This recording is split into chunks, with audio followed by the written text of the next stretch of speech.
anak lagi main di atas tempat tidur, terganggu mereka.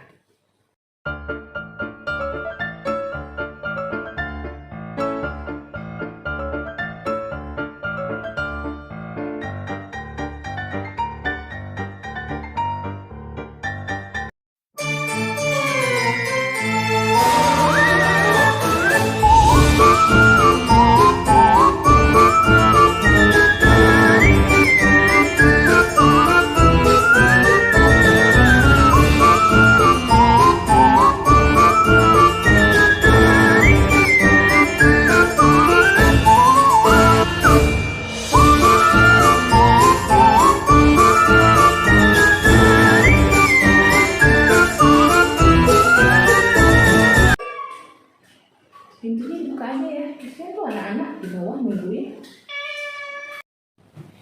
Iya, tapi kan lagi di sini sih, Mak. Nggak ada privacy.